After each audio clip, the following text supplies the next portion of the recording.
What if I told you that everything we believe about the universe, every star we've named, every galaxy we've mapped, every law of physics we worship, might only apply to a small, flickering island of reality, and beyond that island lies something so alien that even our greatest minds hesitate to name it, because this isn't science fiction, this isn't fantasy, this is happening now, and a Nobel Prize winning scientist has quietly stepped forward with a warning that sounds less like modern astronomy and more like an ancient prophecy carved into stone. It's another universe, and when the James Webb Space Telescope opened its golden eye to the deepest darkness ever observed, it didn't just see farther, it saw differently, as if the cosmos itself whispered a secret humanity was never meant to hear. And to understand why this moment matters more than any discovery before it, we must travel back. Not forward, back to a time when the first humans looked at the night sky and believed the stars were gods,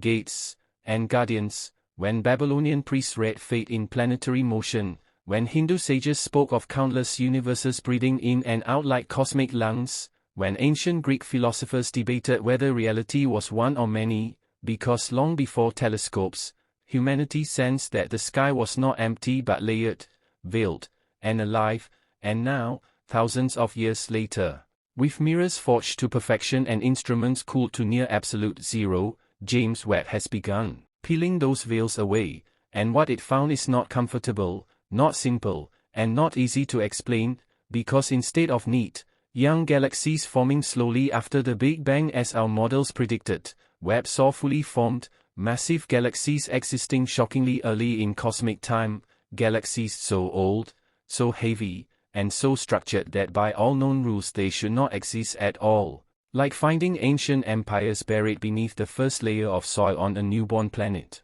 And this is where the Nobel laureate's warning cuts deep, because when the data refuses to fit the theory, you can either ban the data, or admit the theory is incomplete, and this scientist chose the braver path, suggesting that what Webb may be seeing is not merely distant space, but a region of reality governed by different initial conditions, different physical rules, perhaps even a separate cosmic domain stitched to ours at the beginning of time, an idea that echoes ancient cosmologies more than modern textbooks, because many ancient traditions didn't believe in a single universe at all, they believe in a multiverse, a great cosmic ocean where worlds are born, collide, and fade away, and suddenly those poetic myths sound less like superstition and more like intuition, because Webb's discoveries are not just anomalies, they are patterns, repeated observations of galaxies that glow too brightly, stars that appear too massive, structures that seem to have matured far too quickly,